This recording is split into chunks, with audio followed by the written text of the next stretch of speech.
तो हम लोगों की बातचीत आपका 153 तक हुई कि अगर आप कोई प्रश्न युक्ति संगत आधारों के बिना पूछेंगे तो अगर वो प्रश्न किसी अधिवक्ता के द्वारा पूछा गया तो मामले की परिस्थितियों की रिपोर्ट ये न्यायालय को करने की ताकत होगी दो स्थानों पर, या तो उच्च न्यायालय को या अधिवक्ता अपनी वृत्ति के लिए जिस प्राधिकारी के अधीन है उस प्राधिकारी को मामले की रिपोर्ट ये की जाएगी ताकि उच्च न्यायालय अथवा संबंधित प्राधिकारी संबंधित अधिवक्ता के विरुद्ध समुचित निर्णय ये ले सके और अधिवक्ता अपनी वृत्ति के लिए, अपने प्रोफेशन के लिए जिस प्राधिकारी के अधीन होता है उस प्राधिकारी को जो नाम दिया जाता है या वो प्राधिकारी जिस नाम से जाना जाता है वो बार काउंसिल ऑफ इंडिया है। ये वो अथॉरिटी है, प्राधिकारी की अंग्रेजी अथॉरिटी है। ये वो अथॉरिटी है जिसके लिए अधिवक्ता अपनी वृत्ति, और वृत्ति यानी प्रोफेशन, और हमने आपको कई बार चर्चा की कि ट्रेड, कॉमर्स, प्रोफेशन ये सब अलग अलग बातें हैं। ठीक है, ट्रेड, कॉमर्स, प्रोफेशन, इनके बीच फर्क क्या है ये जब आर्टिकल 19 और कॉन्स्टिट्यूशन में अनुच्छेद 301 ये हम लोग पढ़ते हैं तब विस्तार से इन बातों पर चर्चा ये होती है। यहां पर वृत्ति के संबंध में इतना समझ लेना पर्याप्त है कि जब आप अपनी किसी योग्यता से अपनी जीविका हासिल करते हैं तो उसे प्रोफेशन कहा जाता है, वृत्ति कहा जाता है। और अधिवक्ता अपने प्रोफेशन के लिए जिस प्राधिकारी के अधीन है वो बार काउंसिल ऑफ इंडिया है, तो उसको रिपोर्ट किया जाएगा और he may take appropriate action against such a advocate if needed, क्योंकि न्यायालय का मत ये सही ही होगा, कोई आवश्यक नहीं है। मामले की परिस्थितियों का रिपोर्ट इसे करने का निर्देश है ताकि यह तय हो सके कि वाकई विदाउट रीजनेबल ग्राउंड सवाल पूछा भी गया था या there was some reasonable grounds to ask such a question. ऐसी स्थिति तो नहीं थी, ऐसी दशा तो नहीं थी, लेकिन फिर भी अगर संबंधित प्राधिकारी ये पाएगा या उच्च न्यायालय ये पाएगा कि वाकई without any necessity such a question has been asked, ठीक है, by the advocate without any necessity, meaning thereby there was no reasonable ground, then they may take the appropriate action। ये बात 153 तक हुई थी। अब 154 कहता अशिष्ट और कलंकात्मक प्रश्न, ऐसे सवाल जो इनडिसेंट है, जैसे आपको एक पिक्चर आई थी दामिनी, उसने जितना लीगल प्रोसेस को बदनाम किया इतना किसी पिक्चर ने नहीं किया। वो किसी बहुत बेवकूफ किस्म के डायरेक्टर ने बनाई थी। अनडिसेंट सवाल तो हो ही नहीं सकता, और दामिनी जैसे पिक्चरों ने समाज में ये इंप्रेशन क्रिएट किया है मानो अदालत में कुछ भी पूछा जा सकता है। और अगर हम तो सेंसर बोर्ड में बैठे होते तो किसी सूरत दामिनी को पास नहीं करते, या फिर सुप्रीम कोर्ट, हाई कोर्ट को संज्ञान लेना चाहिए, क्योंकि ये न्यायिक प्रक्रिया में बाधा है। और आप लोगों ने अनुच्छेद 19 उसे पढ़ा है। अनुच्छेद 19(2) में जो प्रतिबंध लगाने के शीर्षक हैं उनमें शीर्षक है कि इस ढंग की चीजों पर जो न्यायालय का अवमान, और न्यायालय का अवमान दो प्रकार का है, आपने देखा था, एक क्रिमिनल कंटेम्प्ट है, एक सिविल कंटेम्प्ट है। और क्रिमिनल कंटेम्प्ट में आप कोई ऐसा काम करते हैं जिससे समुचित न्याय प्रशासन इसमें बाधा पड़ती है, तो वो क्रिमिनल कंटेम्प्ट है। इसी को क्रिमिनल कंटेम्प्ट ये कहा जाता है। और इस समुचित न्याय प्रशासन में बाधा है जबकि आप समाज में ये इंप्रेशन क्रिएट करो कि if you will be present in the court as a witness, तो आपसे अशिष्ट और कलंकात्मक प्रश्न किए जा सकते हैं। अगर इससे डरेगा साक्षी, वो आएगा ही नहीं साक्ष्य देने। और आप आम समाज में लोगों से साक्षी होने के लिए कहेंगे तो वो विरोध इन्हीं आधारों पर करते हैं कि हमसे वहां उल्टे सीधे सवाल ये किए जाएंगे, जबकि सीधे सीधे नए भारतीय साक्ष्य अधिनियम में 154 ये आप देख रहे हैं, और पुराने भारतीय साक्ष्य अधिनियम में 151 वो सीधे मना करता है कि अशिष्ट और कलंकात्मक प्रश्न नहीं पूछे जाएंगे। और यहां तक मना करता है कि भले ही वो मामले पर न्यायालय की राय को कुछ प्रभावित कर देने की हैसियत इसमें भी हो, तब भी नहीं पूछेंगे आप। 154 जो पुराने में 151 है, क्या लिखता है? न्यायालय किन्हीं प्रश्नों का या पूछताछों का जिन्हें वह अशिष्ट या कलंकात्मक समझता है, चाहे ऐसे प्रश्न या जांच न्यायालय के समक्ष प्रश्नों को कुछ प्रभावित करने की प्रवृत्ति रखते हो, निषेध कर सकेगा। सीधे मना कर दिया कि न्यायालय किन्हीं भी प्रश्नों का, किन्हीं भी पूछताछों का, चाहे वे न्यायालय के समक्ष के विषयों पर न्यायालय की राय को कुछ प्रभावित कर देने की प्रवृत्ति ये भी रखते हो, तो भी अगर वो उसे अशिष्ट और कलंकात्मक समझता है तो उसका निषेध ये कर सकेगा। हाँ, एक बात ठीक है कि अगर जो कुछ पूछा जा रहा है वो नो डाउट अशिष्ट और कलंकात्मक है, किंतु उसका संबंध विवादित तथ्यों इन्हीं से जुड़ रहा है, यह सुसंगत तथ्यों इन्हीं से जुड़ रहा है,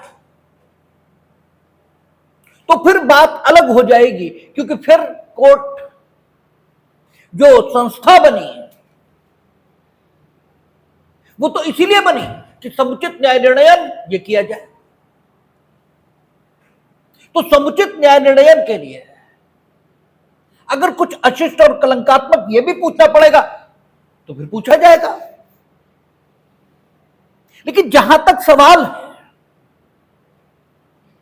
कि कोई आवश्यकता नहीं है, कोई आवश्यकता नहीं, मीनिंग देयर में थोड़ी बहुत जरूरत है भी, लेकिन जो कुछ आप पूछ रहे हो वो अशिष्ट और कलंकात्मक है, और उसका बिना भी अगर वो न भी पता लगे तो भी विवादित तथ्यों और सुसंगत तथ्यों पर निर्णय हो सकता है, तो फिर साक्षी को क्यों अनावश्यक ये परेशान किया जाए। तो साक्षी की सुरक्षा को सुनिश्चित करने का प्रश्न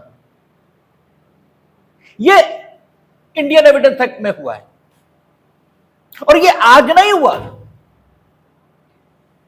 ये तो 1872 में हुआ पहली बार।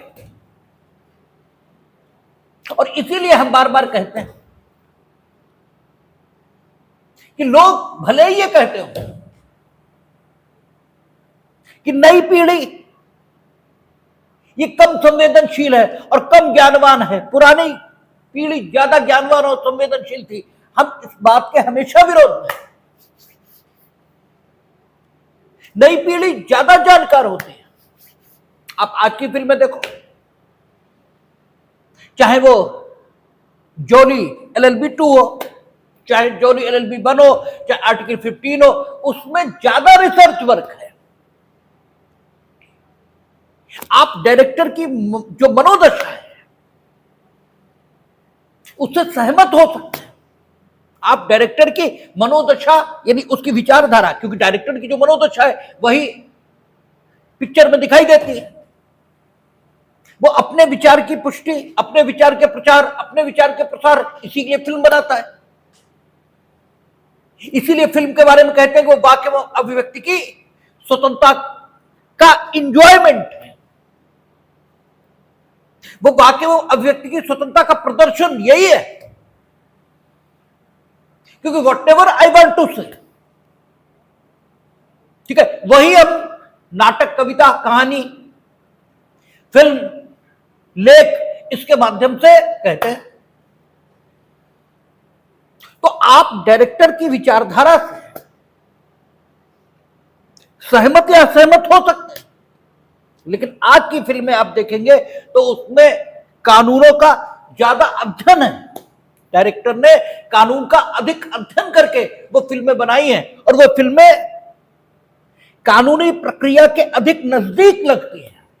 कानूनी प्रक्रिया जैसे चलती है वैसी ही प्रक्रिया उसमें चलती दिखाई देती है, यद्यपि बिल्कुल वैसी चलती नहीं दिखाई देती, लेकिन फिर भी अंधा कानून और दामिनी जैसी पिक्चरों से तो ज्यादा चलती हुई दिखाई देती है। दामिनी में तो ऐसा लग रहा है जैसे विटनेसेस को कोई सुरक्षा है ही नहीं, चाहे जो कुछ पूछ लिया जाएगा, जबकि सीधे मना कर दिया, सीधे मना कर दिया कि भले ही न्यायालय के समक्ष जो जांचाधीन विषय उनको कुछ प्रभावित करने की प्रवृत्ति ये भी रखता हूं, लेकिन फिर भी प्रश्न अगर अशिष्ट और कलंकात्मक है न्यायालय की राय में, तो न्यायालय उसका निषेध कर सकेगा। एक ही स्थिति एक्सेप्शनली वर्णित की गई, और वो कौन सी है? उन्होंने कहा कि जब तक कि वे विवादित तथ्यों के या उन विषयों के संबंध में ना हो जिनका ज्ञात होना यह अवधारित करने के लिए आवश्यक है कि विवादित तथ्य विद्यमान थे या नहीं, विवादित तथ्य विद्यमान थे या नहीं, इसे अवधारित करने के लिए जिन तथ्यों के अस्तित्व में होने की जानकारी ये आवश्यक होती है, उन्हीं तथ्यों को तो सुसंगत तथ्य कहते हैं। क्योंकि सुसंगत तथ्य इन्हीं को तो सर्कमस्टांस, वे परिस्थितियां, इन नामों से जाना जाता है। और विवादित तथ्य ये अस्तित्व में आएंगे तो सुसंगत तथ्य अस्तित्व में आएंगे ही, और सुसंगत तथ्य अस्तित्व में थे। एक बार इस निष्कर्ष पर न्यायालय आया तो फिर इस निष्कर्ष पर आना कठिन नहीं है कि विवादित तथ्य फैक्ट इन डिस्प्यूट अस्तित्व में थे। यानी बात घुमा फिरा कर वहीं आ गई कि अगर इंडिसेंट सवाल जो किया जा रहा है वो विवादित तथ्य या सुसंगत तथ्य है, इसके अवधारण के लिए जरूरी है जो साक्षी है वही इतने भद्दे ढंग से और इतना भद्दा, ठीक है, साक्ष्य दे रहा है, अर्थात वो इतने भद्दे तथ्यों के अस्तित्व में होने का कथन कर रहा है कि उन भद्दे तथ्यों की जांच के लिए जो एप्रोप्रिएट सवाल हैं वे ही भाई भद्दे तथ्य की जांच के लिए भद्दा ही सवाल ये आएगा। अब हम ये नहीं कह रहे हैं कि साक्षी झूठ बोल रहा है या सच, जो भी कह रहा है वो, लेकिन उसने जो साक्ष्य दिया है वो जिन तथ्यों के अस्तित्व के बारे में, उन तथ्यों का अस्तित्व स्वयं में कथित करना समाज में भद्दा ही समझा जाएगा, भद्दा ही माना जाएगा। तब तो उन तथ्यों के अस्तित्व में होने या न होने के संबंध में जब भी जानकारी प्राप्त की जाएगी तो यह तो कहना ही पड़ेगा कि आप बताओ ये अमुक भद्दे तथ्य, उन भद्दे तथ्यों को उच्चारित ये तो करना ही पड़ेगा। बिना उसके तो सवाल ही नहीं मतलब पूरा ही नहीं हो सकता। तो अगर ये पोजीशन है तब तो मजबूरी की बात है, क्योंकि हम लोग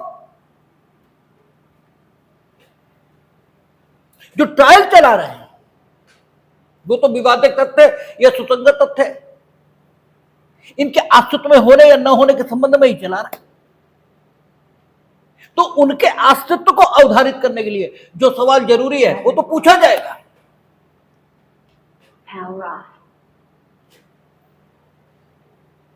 लेकिन जो प्रश्न केवल और केवल न्यायालय के समक्ष जो मामले हैं उनको कुछ प्रभावित कर देने की स्थिति में है, कुछ हद तक प्रभावित कर देगा, लेकिन है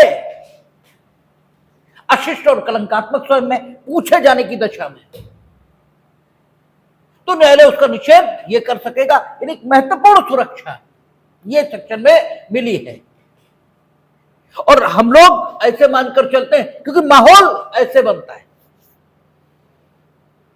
मानो कानून विटनेस की सुरक्षा के लिए कोई उपाय ही नहीं करता। अगला सेक्शन देखें, वो भी इसी ओर संकेत इंडिकेशन ये कर रहा है, कह रहा अपमानित या क्षुब्ध करने के लिए आशयित प्रश्न। न्यायालय ऐसे प्रश्न का निषेध कर सकेगा जो उसे ऐसा प्रतीत होता है कि वह अपमानित या क्षुब्ध करने के लिए आशयित है, या जो यद्यपि स्वयं में उचित भी है तथापि रूप में न्यायालय को ऐसा प्रतीत होता है कि वह अनावश्यक तौर पर संतापकारी है, अननेसेसरी ऑफेंसिव है, अनावश्यक तौर पर संतापकारी है। ठीक है, एक तो यह प्रश्न हुआ, आदमी कत्ल में गवाही देने आया है, चोरी में गवाही देने आया, किसी अन्य मामले में गवाही देने आया,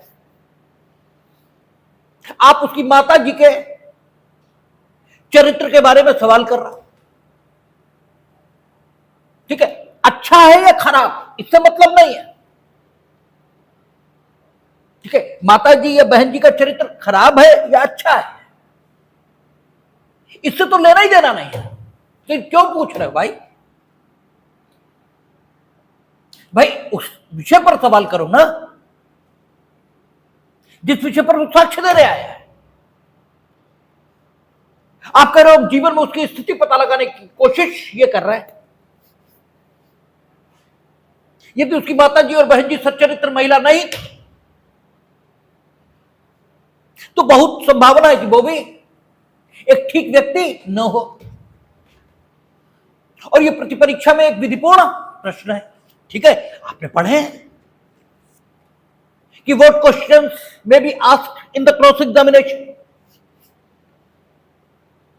तो आपको ये नहीं पूछने दिया जाएगा क्योंकि आप अपमानित या क्षुब्ध करने के लिए ही ये पूछ रहे हो। आपको नहीं, हम तो अपमानित या क्षुब्ध करने के लिए नहीं पूछ रहे। तो आप अपमानित या क्षुब्ध करने के लिए पूछ रहे हो या नहीं पूछ रहे ये तो आप ही जानोगे। लेकिन आपका जो कृत्य है वो कृत्य सामान्य तौर पर कोई भी व्यक्ति किन परिस्थितियों में करता है ये तो हम जान ही सकते हैं। जब इस प्रश्न का कोई संबंध उस विषय से नहीं है जिस विषय पर वो साक्ष्य देने आया है। जीवन में उसकी स्थिति पता करने के अन्य तरीके ये भी हो सकते हैं,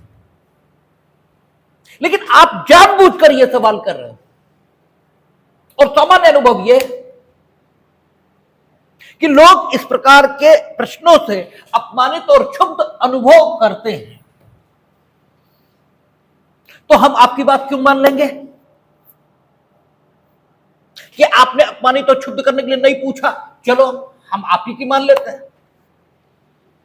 आपने अपमानित और क्षुब्ध करने के लिए नहीं पूछा, तो जब ये अपमानित और क्षुब्ध हो रहे हैं इस सवाल से और इसका कोई संबंध उस विषय से भी नहीं है जिसका वो साक्ष्य दे रहा है, तो फिर क्यों पूछ रहे हो भाई? काहे पूछ रहे हो? आप कहते हो हम अपमानित और क्षुब्ध करने के लिए नहीं पूछ रहे, लेकिन ये अपमानित और क्षुब्ध हो रही हैं, ठीक है। और इन्होंने इस सवाल के जवाब में जो कहना है उससे जांचाधीन विषय पर कोई अंतर पड़ता नहीं। उस उत्तर से जो जानकारी आएगी उसका जांचाधीन विषय से कोई ताल्लुक यह है नहीं। अधिकतम जीवन में इनकी स्थिति, इनकी सत्यवादिता आदि की परख, ठीक है, उस प्रश्न के उत्तर में आने वाली जानकारी इससे हो पाएगी। तो उसके तरीके तो और भी हैं। तो आखिर इनसे ऐसा सवाल क्यों कर रहे हो? तो यह भी विटनेस को दी गई सुरक्षा है, एडिशनल सुरक्षा दी है। और का प्रश्न जो क्षुब्ध कर रहा है, जो संतापकारी है, यह उचित है, पूछा जाना चाहिए। क्यों? उसका संबंध जांचाधीन विषय से है, तो भाई वो तो पूछा ही जाएगा। लेकिन फिर भी न्यायालय को लगता है कि अनावश्यक तौर पर संतापकारी है, अर्थात भाषा जो प्रयुक्त हुई है वो अनावश्यक तौर पर संतापकारी है। जैसे आपने देखा होगा, क्योंकि प्रसंग आ गया इसलिए बताएंगे कि सुप्रीम कोर्ट ने अब से एक 5-6 महीने पीछे यह कहा था कि आप रखेल शब्द का उपयोग नहीं करेंगे कोर्ट प्रोसीडिंग्स में। आप ये कहेंगे द लेडी, ठीक है, which live who live along with somebody without getting marriage. आप भाषा ठीक रख सकते हैं ना, ठीक है। एक विषय, इसके संबंध में सवाल जरूरी हो रहा है, उस सवाल से व्यक्ति क्षुब्ध और संतापकारी, ठीक है, क्षुब्ध हो गई होगा, ठीक है। लेकिन वो ठीक भाषा ठीक रखते हुए भी तो पूछा जा सकता है। अब भाषा अनावश्यक तौर पर संतापकारी ये क्यों बना रहे हैं? जिस प्रारूप में आप पूछ रहे हो, अगर प्रारूप बदल दो, आप ये पूछ लो तुमने इनसे लव मैरिज की, ठीक है, सामान्य बात, ठीक है। और देशज भाषा में इस बात को जैसे कहा जाएगा, अगर वैसे बोलो तो यह भाषा बहुत भद्दी लगेगी। तो अनावश्यक तौर पर संतापकारी भाषा ये इस्तेमाल क्यों कर रहा है? साक्षियों को इतनी महत्वपूर्ण सुरक्षाएं हैं, ये इंडियन एविडेंस एक्ट में दी गई, और कब से? 1872 से। और पिक्चरों में ऐसे वातावरण बन रहा है मनो साक्षी को तो वहां बेइज्जत करने के लिए ही बुलाया है। जब हम वकील नहीं थे तब हमारे मन पे इंप्रेशन वो भी यही था कि वहां कुछ भी ये पूछा जा सकता है। जबकि आप वहां खड़े होंगे तो आप देखेंगे कि किसी भी इशू पर अगर वहां चर्चा हो रही है तो भाषा इस प्रकार की होती है कि उस इशू पर चर्चा बिल्कुल भद्दी ये लगती ही नहीं। और कुछ तो कहें तो कांट की भाषा में देश काल और कारणता इसका प्रभाव भी होता है। कि चूंकि वो कोर्ट में हो रही होती है, उसको करने के पीछे न्याय निर्णय ये भाव है, ठीक है ना। और समय न्याय निर्णय का है, इसलिए भी भद्दापन नहीं लगता। लेकिन इसके अलावा योगदान ये भाषा का भी है, क्योंकि वहां खड़े होकर इस प्रकार की भाषा ये प्रयोग हो ही नहीं सकती। देखिए, उसने कहा अगर न्यायालय की राय यह है कि अनावश्यक तौर पर संतापकारी है, यानी विषय मांग कर रहा है कि संतापकारी भाषा का उपयोग ये हो, या यूं कहें कि संतापकारी भाषा का उपयोग किए बिना ये काम ही नहीं चल सकता, तो फिर संतापकारी भाषा इसका उपयोग होगा भी। लेकिन अनावश्यक तौर पर संतापकारी, इसका मतलब ये हुआ कि जितनी जरूरत है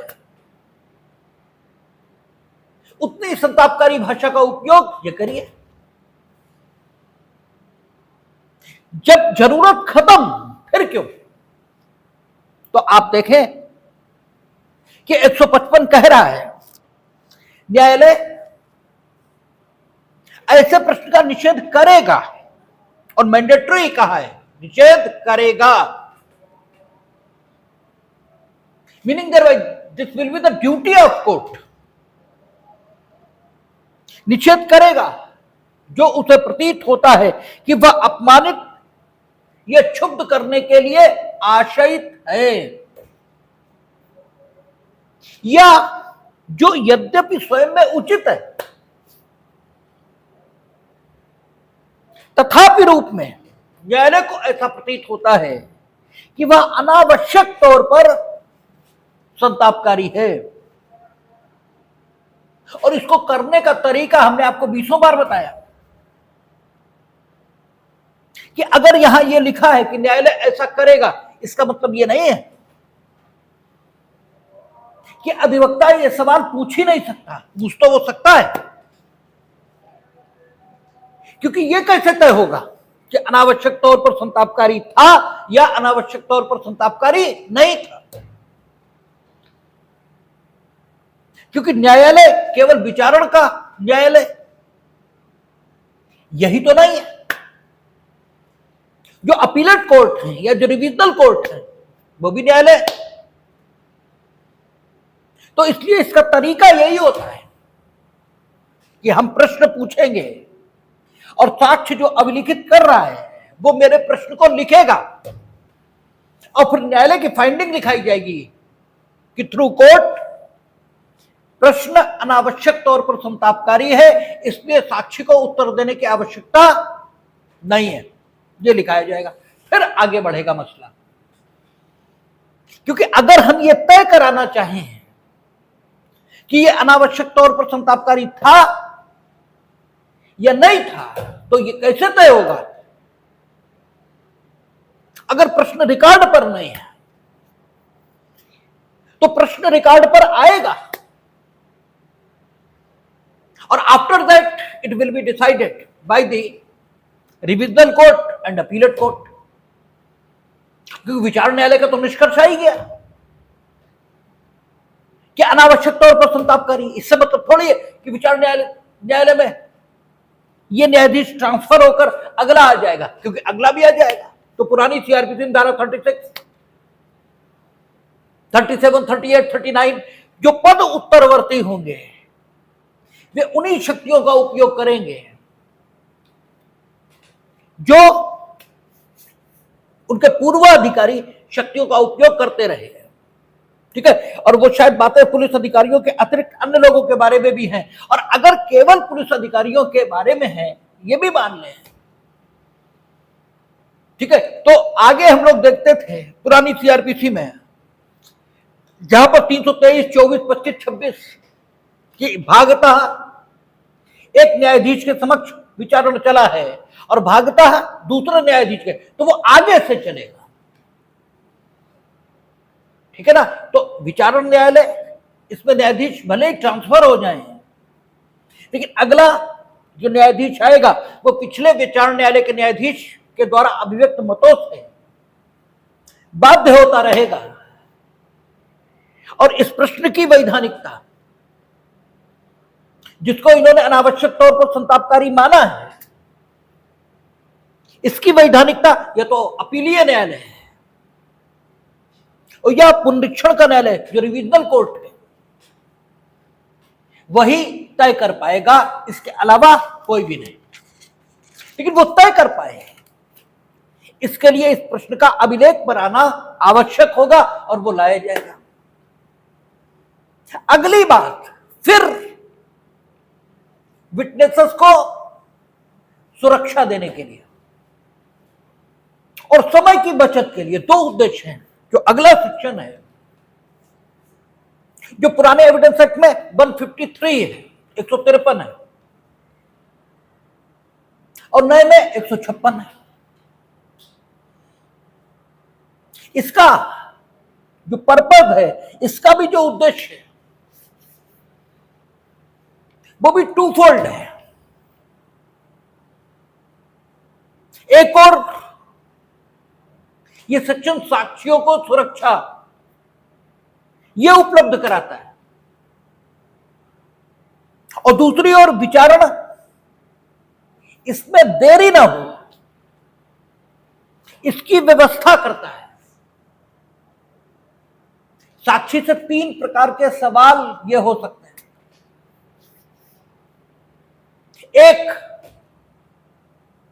जो उसके शील को धक्का लगाते हैं, उसे न्यायालय की नजर में अविश्वसनीय ये बनाते हैं। दूसरा, जो उसकी सत्यवादिता इसको धक्का पहुंचाते हैं और तीसरा, जो उसकी निष्पक्षता इसको प्रभावित करते हो,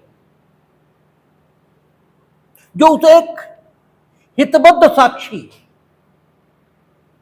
इस रूप में न्यायालय के समक्ष ये प्रस्तुत करते हो।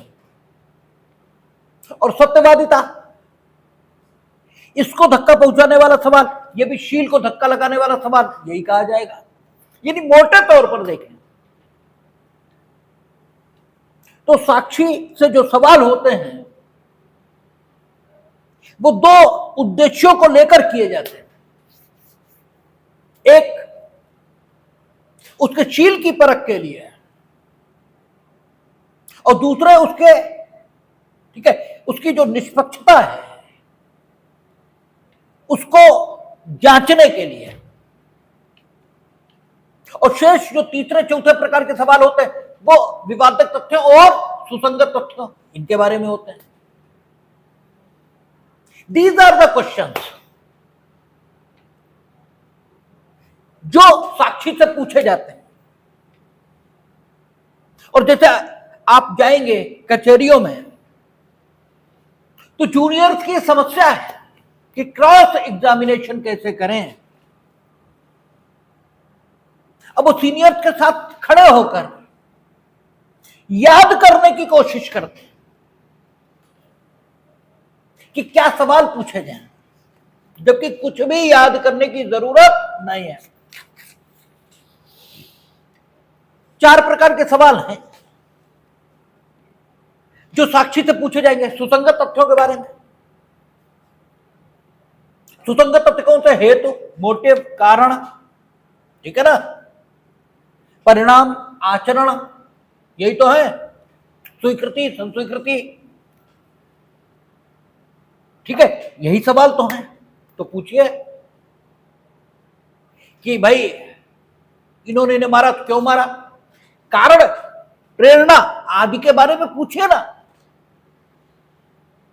और अगला सेक्शन अभी आएगा, वो ये कहेगा कि जबकि कोई व्यक्ति ये कहता है कि वो वहां पर उपस्थित था जहां पर विवादित तथ्य ये घटे, तो उससे आसपास मौजूद परिस्थितियों इनके बारे में भी पूछा जा सकेगा कि पूरब क्या था, पश्चिम क्या था, उत्तर क्या था, दक्षिण क्या था, किस किस के मकान बने हुए, ये सारे सवाल हैं।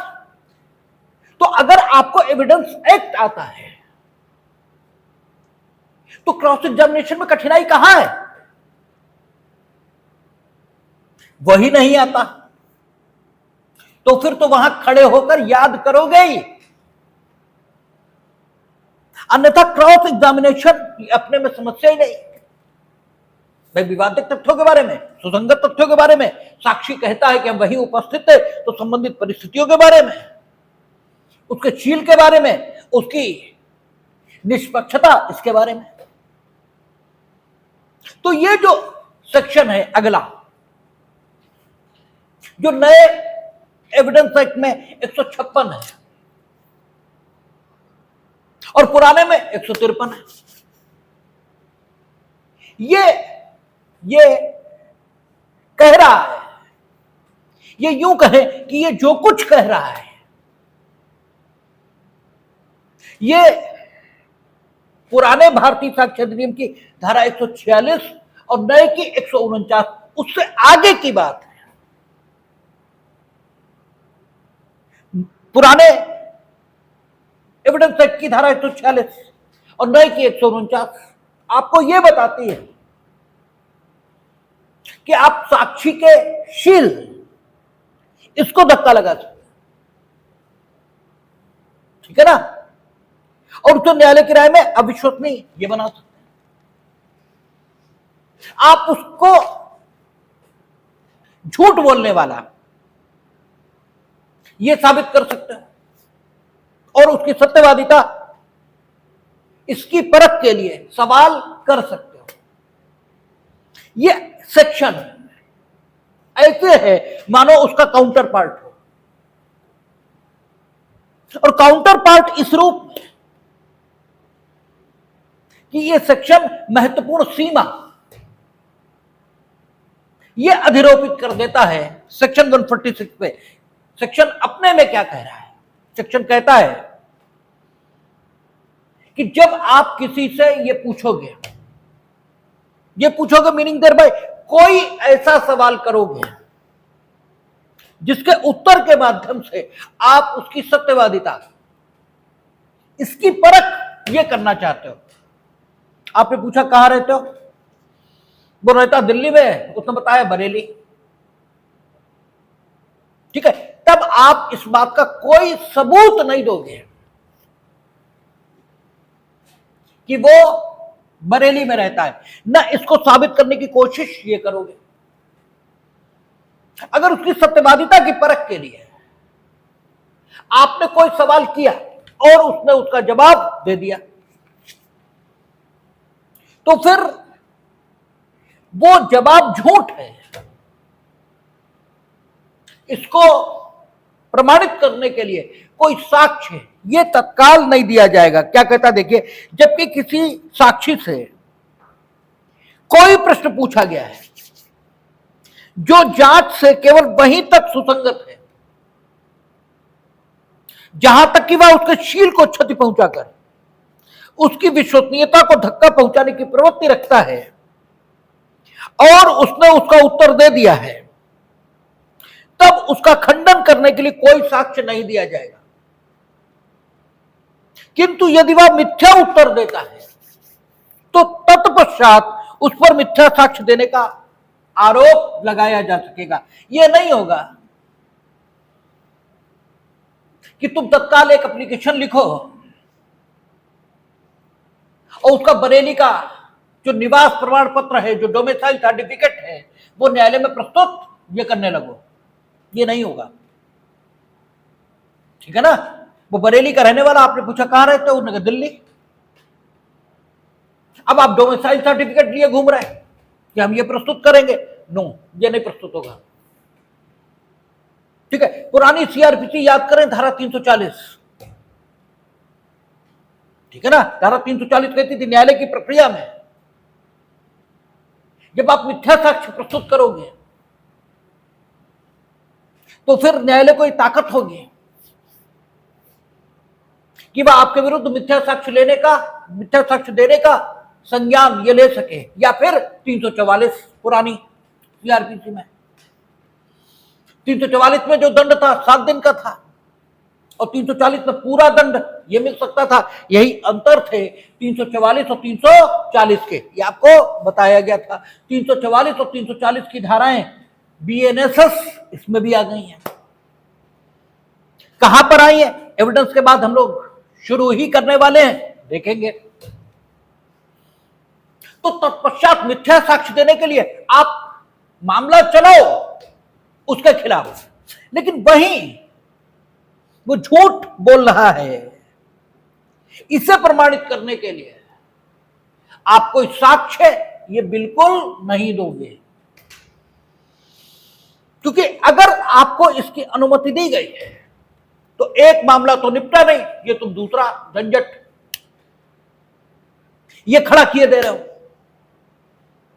ठीक है, इसलिए बिल्कुल साफ मना। और जब आप फौरी फौरी कानून पढ़ते हैं तो ये बड़ा अजीब सा लगता है कि लीजिए हमने प्रश्न किया, उसका वो मिथ्या उत्तर दे रहे हैं, तो भी ये कह रहे हैं कि उत्तर मिथ्या है, इसे साबित करने के लिए कोई साक्ष्य ये नहीं दिया जाएगा। ये जरूरी है, अन्यथा मूल विचारणा कभी निपटेगा ही नहीं। साक्षी सही भी उत्तर दे रहा होगा तो भी अपोजिशन कहेगा तो झूठ बोल रहा है। अब उसके प्रत्येक प्रश्न के साथ अगर ये बातें शुरू हो गई हैं, भले ही आप कहो कि प्रत्येक प्रश्न के साथ शुरू ही नहीं हो सकती क्योंकि सीमा पहले ही निरूपित की थी शील से संबंधित, लेकिन फिर भी शील से संबंधित बीसीओ सवाल होता है। तो बीसीओ सवालों की जांच अगर शुरू हो गई तो एक मुकदमों में से 20 मुकदमे और निकल आएंगे, और जब एक मुकदमे में से कोई मुकदमा पैदा होता है तो उसे हम लोग क्या बोलते हैं, मिसलीनियस प्रकीर्णवाद ये कहते हैं। तो ये बीसीओ जो मिसलीनियस निकल आएंगी तो मूल बात ये तो कभी डिसाइड ही नहीं हो पाएगा, और साक्षी ये भी परेशान हो जाएगा क्योंकि साक्षी के खिलाफ 20 मामले दर्ज हो गए, वो आएगा ही क्यों एविडेंस देने। तो विरोधी हित इनमें संतुलन साधा जाता है कानून के प्रावधानों के माध्यम से, और वही संतुलन दिख रहा है कि उन्होंने कहा कि तत्पर, ठीक है, उसने उत्तर दे दिया, बस आप उसके उत्तर को मिथ्या साबित करने के लिए कोई एविडेंस ये नहीं दोगे। लेकिन अगर मिथ्या उत्तर देगा तो तत्पश्चात उस पर मिथ्या साक्ष्य देने के लिए मामला चलाया जा सकेगा जो इससे पृथक होगा। ठीक है ना। अपवाद एक्सेप्शन, यदि किसी साक्षी से यह पूछा जाए कि क्या बात पूर्व किसी अपराध के लिए दोष सिद्ध हुआ था और वह उसका प्रत्याख्यान करे यानी डिनायल करे, प्रत्याख्यान की अंग्रेजी क्या है, डिनायल, तो उसके पूर्व दोष सिद्धि का साक्ष्य दिया जा सकेगा। यानी एक एक्सेप्शन ये स्वीकार हुआ कि उसने ये पूछा कि तुम पहले इस अपराध के लिए दोष सिद्ध हुए थे, क्योंकि पूर्व दोष सिद्धि का साक्ष्य ये आसानी से अवेलेबल है और लोक दस्तावेज के तौर पर अवेलेबल है, और लोक दस्तावेज की विश्वसनीयता ये असंदिग्ध है, इसलिए इसको एक्सेप्शनली ये रखा है कि साक्षी से पूछा कि तुम पूर्व में दोष सिद्ध हुए थे, उसने कहा नहीं, तुरंत हमने निकाला जजमेंट और प्रस्तुत कर दिया, देखो ये पूर्व दोष सिद्ध हुए। लेकिन अन्य प्रपत्र या अन्य जो दस्तावेज साक्षी के उत्तर को झूठ साबित करने के लिए प्रस्तुत किए जाएंगे वे लोक दस्तावेज के समान असंदिग्ध नहीं होंगे।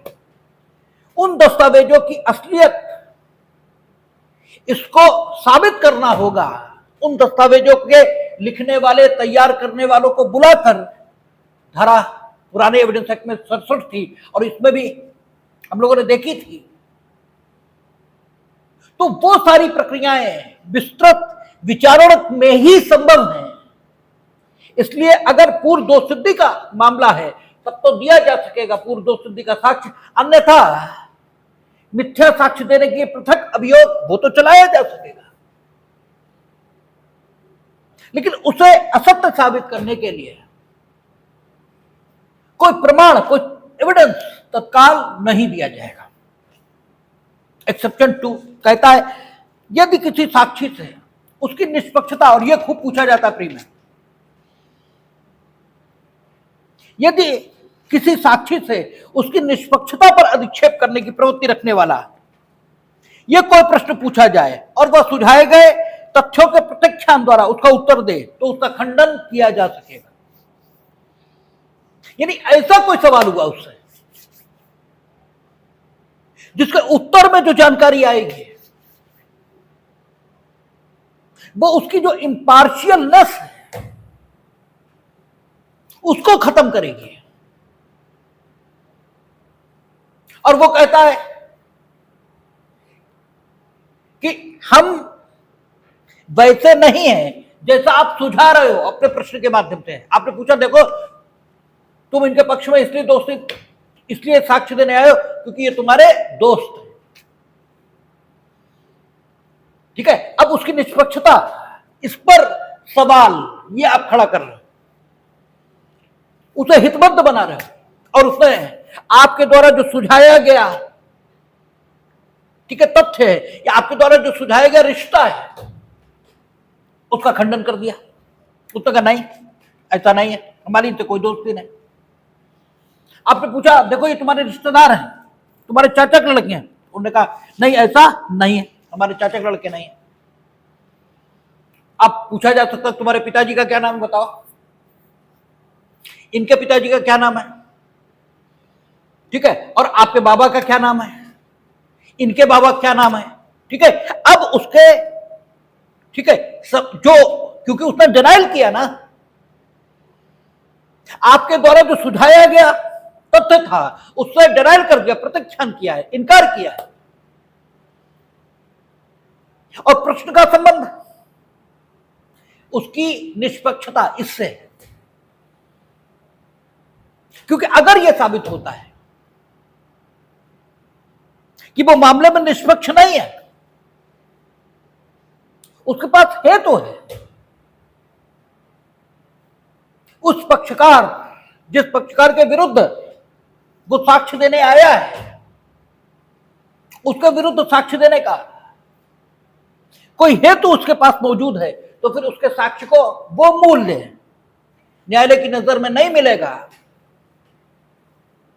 जो एक इंपार्शियल विटनेस को मिलना चाहिए या मिलेगा। तो यहां पर ये सुविधा दी गई है उस पक्षकार को जो क्रॉस एग्जामिनेशन कर रहा है कि अगर वो सुझाए गए उत्तर का खंडन करता है, डिनाइल करता है, प्रत्याख्यान करता है, तो साक्षी का फिर खंडन ये किया जा सकेगा, ये बताया जा सकेगा कि नहीं तुम इनसे संबंधित हो। और यही पूछा जाता है कि साक्षी ने उस प्रश्न का उत्तर दे दिया जो उसकी सत्यवादिता की परख के लिए उससे पूछा गया था, किंतु उत्तर असत्य दिया है। क्या उसके उत्तर की असत्यता को प्रमाणित करने के लिए कोई साक्ष्य दिया जाएगा? नहीं, नहीं दिया जाएगा। क्या हो सकता है उस पर तत्पश्चात मिथ्या साक्ष्य देने का अभियोग ये चल सकता है। अगला सवाल बनता है कि साक्षी से उसकी निष्पक्षता, इस पर अधिक्षेप करने वाला सवाल यह पूछा गया है और उसने सुझाए गए उत्तर का खंडन कर दिया है। क्या उससे, ठीक है, आगे और इस प्रकार के प्रश्न पूछे जा सकते हैं जिनसे उसके वर्तमान उत्तर का खंडन हो? उत्तर है हाँ, पूछे जा सकते हैं। और ये खूब धड़ाधड़ प्री में पूछा जाता है। ये पुराना 153 और नया 156। इसके दृष्टांत आपको एग्जामों में ऐसे ही रखे मिलते हैं, बहुत इंपॉर्टेंट। देख ले, कहता किसी निम्नांकक के विरुद्ध, ठीक है, एक दावे में का प्रतिरोध कपट के आधार पर किया जाता है। अंग्रेजी क्या लिखिए, a claim against an underwriter. Underwriter कौन हुआ? हम आपको बोल रहे, आप लिख रहे, ठीक है, जिससे बोलकर लिखाया जाता है। कहता है किसी निम्नांकक के विरुद्ध एक दावे का प्रतिरोध कपट के आधार पर किया जाता है। दावेदार से पूछा जाता है कि क्या उसने पिछले एक संव्यवहार में कपटपूर्ण दावा नहीं किया था। वह इसका प्रत्याख्यान करता है। यह दर्शित करने के लिए साक्ष्य प्रस्थापित किया जाता है कि उसने ऐसा दावा सचमुच किया था। यह साक्ष्य अग्राह्य है, क्योंकि हुआ क्या है, दावेदार ने दावा किया है किस पर? निम्नांकक पर, कि जो बोला गया था वो इन्होंने नहीं लिखा, ठीक है, इन्होंने कपट किया। ये दावा है दावेदार का। स्वयं दावेदार से पूछा जाता है कि तुमने पिछले अवसर पर भी निम्नांकक पर यही आरोप लगाया था और यही दावा किया था। इससे क्या साबित करने की कोशिश की जा रही है कि तुम बदतमीज आदमी हो, तुम पहले निम्नांकक से लिखाते हो फिर उस पर दावा कर देते हो। तो उसके शील को धक्का लगाने की कोशिश हो रही है। किसके? दावेदार के, ठीक है। क्रॉस एग्जामिनेशन का हक किसे मिला हुआ? निम्नांकक को, उसकी ओर से क्रॉस एग्जामिनेशन हो रहा है। उसने इनकार कर दिया कि नहीं, हमने कोई दावा नहीं किया था ऐसा। बस साक्ष्य नहीं दिया जाएगा, क्योंकि दावा किया तो वो तो कहीं ना कहीं होगा।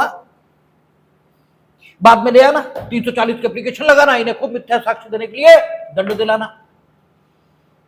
ये तो मामला आगे बढ़ने दो, ठीक है। तो यहां साक्ष्य प्रस्थापित नहीं किया जाएगा। और ये खूब देख लीजिएगा, दृष्टांत ये ऐसे के ऐसे ही आपको रखे हुए मिल जाएंगे, और जब मिलेंगे तब आप रोएंगे, तब आप याद करेंगे। और ये इस समय बड़ा आसान लग रहा है, जिस समय आप एग्जामिनेशन हॉल में बैठे होंगे उस समय ये याद आएगा कि हाँ कुछ बताया तो था, लेकिन अब ये बताया था, ये बताया था, ये होगा। और हमेशा गलत उत्तर, इस पर संभावना ज्यादा होती है, वही ठीक लगता है, कानून की विशेषता है। इसलिए इसको देख जरूर लीजिएगा। कहता किसी साक्षी से पूछा जाता है कि वह किसी ओहदे से बेईमानी के लिए पदच्युत नहीं किया गया था। वह इसका प्रत्याख्यान करता है, यह दर्शित करने के लिए कि वह बेईमानी के लिए पदच्युत किया गया था साक्ष्य प्रस्थापित किया जाता है। यह साक्ष्य ग्राह्य नहीं है, क्योंकि विवादित तथ्य, सुसंगत तथ्य, इसके बारे में कोई सवाल नहीं है। उसकी ईमानदारी पर सवाल हुआ है कि आप जहां पहले पोस्टेड थे वहां से आपको, ठीक है, टर्मिनेट क्या बेईमानी के लिए नहीं किया गया था, यानी उसे सजेस्ट किया गया है कि वह अपने शील पर लगने वाले धक्के का समर्थन करे। उसने खंडन कर दिया कि नहीं, ऐसा कुछ भी नहीं है। तो आप उसका टर्मिनेशन ऑर्डर वहां नहीं देने लगेंगे, ये साबित करने के लिए नहीं सभी टर्मिनेट हुए थे, ठीक है। उसने उत्तर दे दिया। अब आप आगे, अगर ये झूठ है तो उसका टर्मिनेशन ऑर्डर ले आना, और टर्मिनेशन ऑर्डर के आधार पर मिथ्या साक्ष्य देने के लिए उसके खिलाफ मामला चलाना। लेकिन अब यहां और कुछ भी नहीं होगा, यह मामला आगे बढ़ेगा, ठीक है। आगे कहता है का प्रतिज्ञात करता है। प्रतिज्ञात यानी अफर्म करता है, अफर्मेशन, ठीक है, ये स्वीकार करता है, ठीक है। का प्रतिज्ञात करता है कि उसने अमुक दिन खा को गोवा में देखा, ठीक है। यानी का ये कह रहा है कि उसने एक निश्चित दिनांक पर खा को गोवा में देखा था। का से पूछा जाता है कि क्या वह स्वयं उस दिन वाराणसी में नहीं था। यानी उसकी सत्यवादिता पर आक्षेप लगाने की कोशिश हो रही। भाई उसने शपथ लेकर क्या कहा कि हमने खां को गोवा में देखा था, और उसे क्रॉस एग्जामिनेशन में अपोजिट वकील द्वारा सजेस्ट किया जा रहा है कि तुम खुद उस दिन क्या वाराणसी में नहीं थे, बताओ।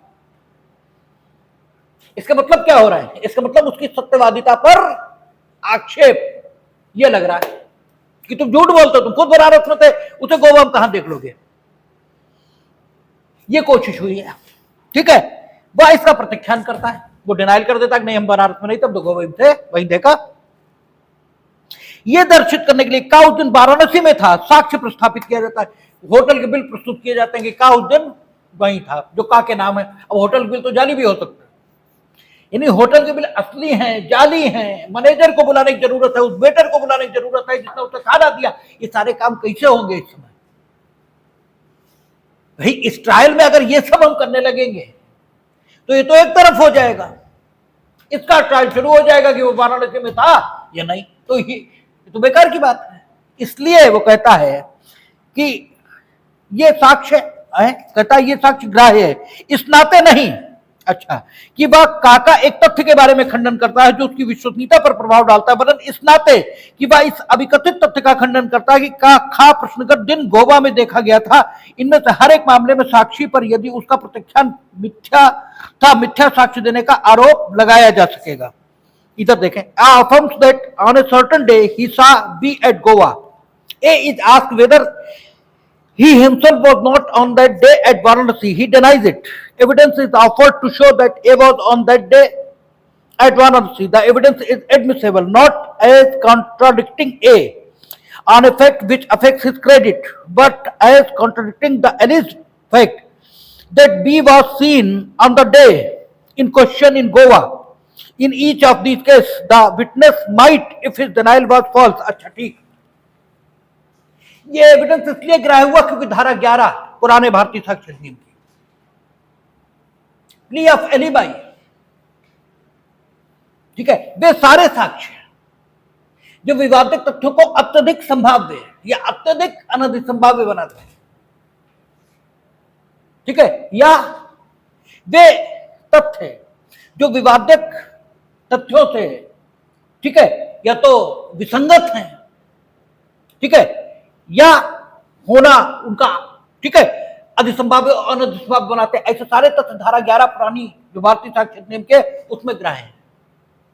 इसलिए ये एविडेंस ग्राह्य हो जाएगा, ठीक है ना, क्योंकि ये बी की उपस्थिति गोवा में, ठीक है, संदेहास्पद बना रहा है। लेकिन ए का सवाल जहां तक है, ए पर दोनों मामलों में से अगर कोई बात गलत निकल गई तो मिथ्या साक्ष्य देने का आरोप लगाया जा सकेगा। यानी एक ही स्थिति यहां पर वही रहे जो इस सेक्शन के मुताबिक होनी चाहिए, एविडेंस ग्राह्य हो गया।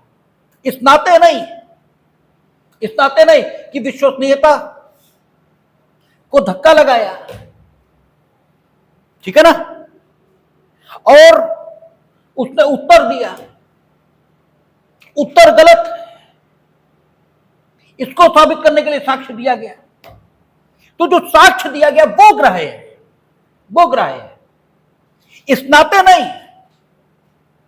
कि वो उत्तर को गलत साबित करने के लिए दिया गया है, बल्कि इस नाते क्योंकि वो प्ली ऑफ एलिबाई का साक्ष्य है, वो भारतीय साक्ष्य अधिनियम के अन्य उपबंध में चूंकि सुसंगत है, उसकी सुसंगति जो साक्ष्य आया यहां पर, और यही आता है खूब, यही दृष्टांत खूब आता है, ठीक है, ये वैसे ही सेक्शन है, सॉरी, ये वैसे ही दृष्टांत है जैसे कहा कि स्वीकृतियां सामान्य तौर पर उस व्यक्ति के विरुद्ध साबित होती हैं, स्वीकृतियों का साक्ष्य उन्हें करने वाले के विरुद्ध यह दिया जाता है, लेकिन स्वीकृतियां करने वाला भी अपने पक्ष में स्वीकृतियों को साबित कर सकता है यदि वे धारा 32 की किसी स्थिति में आती हों या वे शरीर या मन की ऐसी दशा के विद्यमान रहने के दौरान की गई हों, शरीर या मन की जो दशा उनकी सत्यता को अत्यधिक संभाव्य या अनधिक संभाव्य बनाती हो, या वे भारतीय साक्ष्य अधिनियम की किसी अन्य धारा के अंतर्गत सुसंगत हों। ये वहां लिखा है, ठीक है ना। ऐसे न्यायालय के निर्णयों की सुसंगति, ठीक है। यूं तो पिछले भारतीय साक्ष्य अधिनियम की 41, 42, 43 उसी में उनकी सुसंगति थी, लेकिन सेक्शन 44 भी था और वैसे सेक्शन इस एविडेंस एक्ट में भी है। और सेक्शन 44 कहता था कि यह न्यायालय का निर्णय अन्य किसी उपबंध में सुसंगत हो। हमने आपको बताया था कि कोर्ट में खूब निर्णय दाखिल होते हैं, इसलिए कि बोले हमारे इनके बीच मुकदमा चला था पहले। अब वो जो पहले मुकदमा चला था, न तो 41 में सुसंगत, न 42 में सुसंगत, न 43 में सुसंगत,